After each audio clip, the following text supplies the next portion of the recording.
साथियों नमस्कार, कैसे हैं आप सब लोग। आप सबको जय श्री राम, जय बालाजी की, जय खाटू श्याम जी की। साथियों मेरा नाम है डॉक्टर जिनेश सोनी। मैं एक लीगल प्रैक्टिशनर हूं और एंटी करप्शन मामलों में लंबे समय से काम करता आ रहा हूं। साथियों आज एक महत्वपूर्ण अपडेट को हम डिस्कस करेंगे और ये अपडेट जुड़ा हुआ है धारा 7, धारा 13, sub clause 1, sub clause D PC act से। और साथियों इसके अलावा मैं एक वेबिनार भी करने जा रहा हूँ। ये वेबिनार 10 मई 2025 को है और इसके बारे में डिटेल्स ऑलरेडी अवेलेबल है, तो आप वेबिनार में ज़रूर आएँ। मेरा ये कहना है कि कम से कम हम इफ़ेक्टिव डिस्कस करेंगे, जो रिसेंट लीगल पोजीशन है उस पर हम बातचीत करेंगे, ताकि आप लोगों को मैं अभी तक का जो अपडेट्स हैं मैं दे सकूं। साथियों लौटते हैं टॉपिक पे। एक महत्वपूर्ण जजमेंट ऑनरेबल सुप्रीम कोर्ट का, अमन बनाम स्टेट ऑफ एनसीटी। साइटेशन है 2025 INSC पेज 618। साथियों जिसका पिटिशन नंबर है 2613/2014। नटशेल में केस क्या है कि आरोपी के विरुद्ध प्रोसिक्यूशन हुआ धारा 7, धारा 13, sub clause 1, sub clause D PC act का। और इस प्रोसिक्यूशन में इस आरोपी को कन्विक्शन हुआ सेशंस कोर्ट से भी और हाई कोर्ट से भी, और अल्टीमेटली ये दोषमुक्त हुआ ऑनरेबल सुप्रीम कोर्ट से। तो क्या दाव पेच थे उसको अपन समझते हैं, पर जजमेंट आप जब पढ़ोगे तो ये पाओगे इसके दो हिस्से।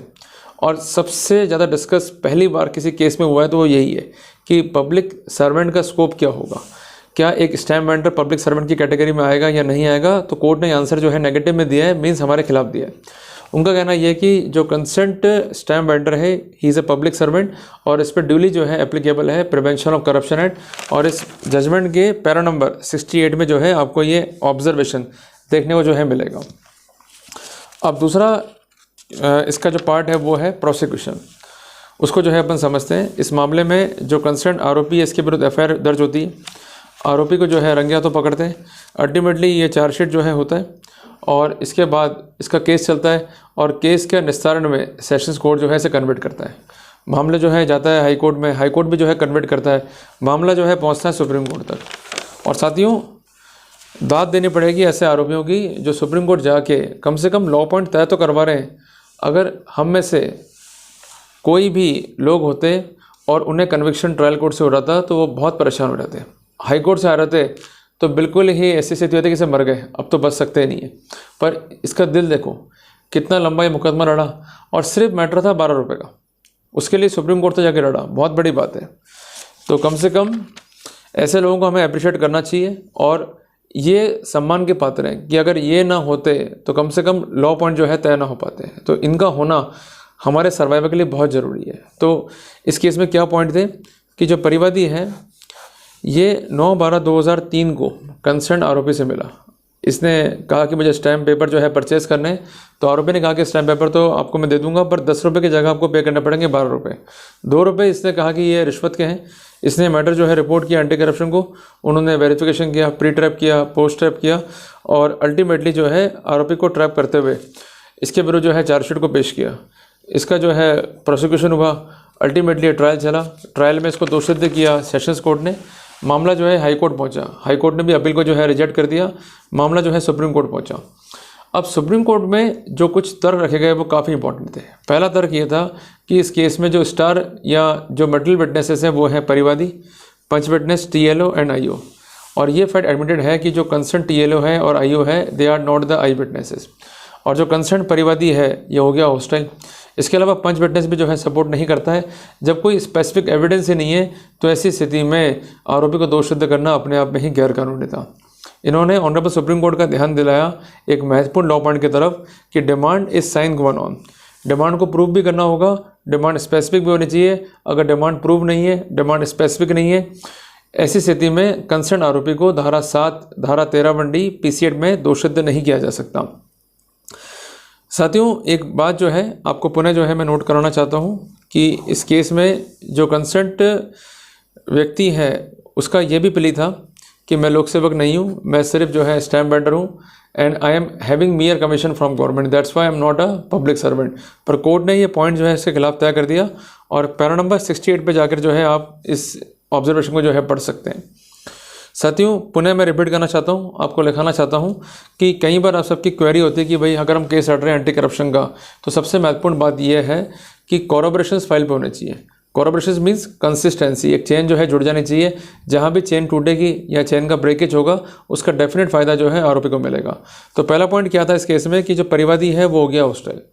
अगर परिवादी हॉस्टाइल हो गया है तो क्या डैमेज करेगा, वो जो रिपोर्ट है उसको सपोर्ट नहीं करेगा, जो ट्रांसक्रिप्शन है उसको सपोर्ट नहीं करेगा, जो एलएस कॉन्वर्सेशन उसको सपोर्ट नहीं करेगा, इसके अलावा जो उसके बयान हुए हैं रिकॉर्ड पे उसको सपोर्ट नहीं करेगा, अगर 164 सीआरपीसी के बयान है अगर रिकॉर्ड पे उसको भी जो है सपोर्ट नहीं करेगा, और इसके साथ साथ जो फ़र्दे हैं उसको भी सपोर्ट नहीं करेगा। अगर इस तरह की स्थितियाँ रिकॉर्ड पर आती हैं तो डेफिनेटली आप समझ जाइए कि जो प्राइमरी एविडेंस है उसका एक्टिव कॉरोबोरेशन नहीं हुआ। जब तक प्राइमरी एविडेंस का एक्टिव कॉरोबोरेशन नहीं होगा तो there is a case of inconsistency, फ़ायदा जो है आरोपी को मिल जाएगा। पर साथियों कई बार लोग ऐसा भी करते हैं, मैं खासकर बात कर रहा हूँ बचाव पक्ष की, कि वो गवाह को हॉस्टाइल कराने की बजाय गवाह को करते हैं अनरिलायबल।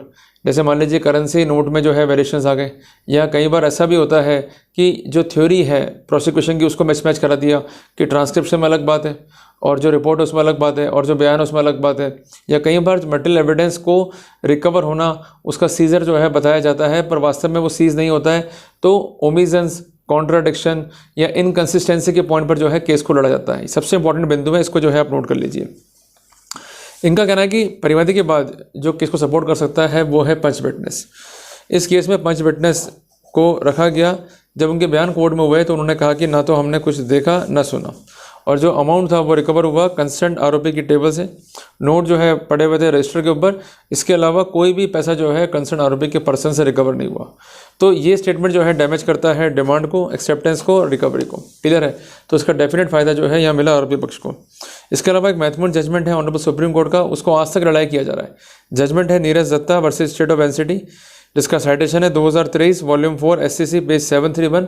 इसमें भी ये स्पेसिफिक किया गया है कि अगर सेक्शन 7 पीसी8 में करना है प्रोसिक्यूशन तो कंसेंट जो परिवादी है इसका होना चाहिए ऑफर, और जो कंसेंट आरोपी है इसका होना चाहिए एक्सेप्टेंस। अगर ऐसा नहीं है तो किसी भी रूप में जो है कंसर्न आरोपी को दोषसिद्ध नहीं कर सकते। जबकि धारा 13(1)D के लिए डिमांड भी आरोपी करेगा और एक्सेप्टेंस भी उसका होगा, पर डिमांड मस्ट बी स्पेसिफिक। अगर मियाँ डिमांड है या स्पेसिफिक डिमांड नहीं है, या डिमांड इनकन्सिस्टेंस है, या डिमांड को लेकर स्पेसिफिक वर्जन नहीं है, या ऐसा कोई कनेक्शन नहीं आ रहा है कि कंसर्न आरोपी ने अपना ऑफिशियल पोजीशन को मिसयूज़ करते हुए, ऑफिशियल फंक्शन को गलत से डिस्चार्ज करते हुए पैसों की मांग करे जो रिश्वत है, तब तक आरोपी को जो है दोषसिद्ध नहीं किया जा सकता। ऐसा एविडेंस जो है पॉजिटिवली फाइल पर होना चाहिए। तो कोर्ट ने स्पेसिफिक किया mere recovery of currency note from the possession of public servant is not sufficient to hold him guilt। अगर होल्ड करना है गिल्ड को, सबसे पहली बात कि बीइंग अ पब्लिक सर्वेंट उसके पास पेंडेंसी है, वो करप्ट और इलीगल मीन्स को यूज़ कर रहा है, वो अपनी पोजीशन को मिसयूज़ कर रहा है, वो किसी को बेनिफिट देना चाहता है जिसके अगेंस्ट में वो वैल्यूबल थिंग या पेक्यूनियरी बेनिफिट चाहता है। अगर ऐसे अलामत हैं तो कन्विक्शन होगा, प्रोसिक्यूशन भी होगा। अगर ऐसे अलामत नहीं है तो कार्रवाई अपने आप में गलत है।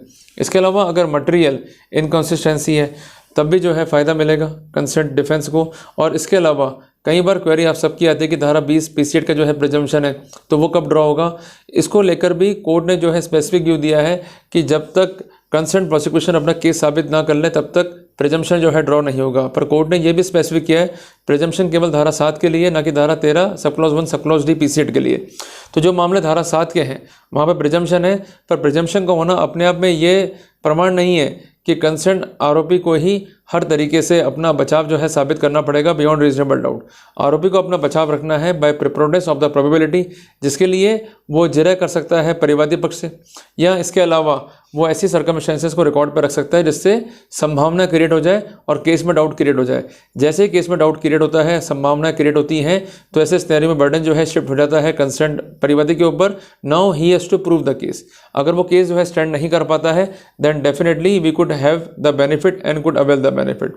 तो धारा 20 का प्रिजम्पशन तभी ड्रॉ होगा जब बेसिक एलिमेंट फाइल पर होंगे। अगर बेसिक एलिमेंट नहीं है और उसके कॉन्टेक्स्ट में जो फैक्चुअल पोजीशन है अगर वो रिकॉर्ड पर है, तो ऐसे सिनेरियो में अगर वो मिसमैच है या पूर्ण रूप से ये स्थिति दिखाई नहीं दे रही है कि कैसे अपराध जो है बनेगा या कैसे जो है कोरोबोरेशन होगा, तो ऐसे सिनेरियो में डिफेंस जो है बेनिफिट ले सकता है। तो ये मोटे मोटे बिंदु हैं कि परिवादी का होशियार होना, पंच विटनेस का सपोर्ट ना करना, और कोई भी केस में आई विटनेस ना होना, मियर रिकवरी होना, even there is inconsistency. Apart from that there is nothing on the record to show कि करप्ट मीन्स यूज़ हुआ है कि नहीं, या पोजीशन का मिसयूज़ हुआ है कि नहीं, या किसी में वैल्यूबल थिंग या पेक्यूनियरी एडवांटेज को मांगा गया है, नहीं। अगर डाउट है, कंफर्म नहीं है प्रोसिक्यूशन, देन केस जो है वो कंफर्म नहीं होता है, and it is also one of the way to create a probable defence. तो इंपॉर्टेंट पॉइंट है। साथियों, ऐसे अपडेट्स के लिए पेज को फॉलो, लाइक और सब्सक्राइब करें। जल्दी मिलते हैं पर एक नए टॉपिक के साथ। टिल देन, जय हिंद, जय भारत।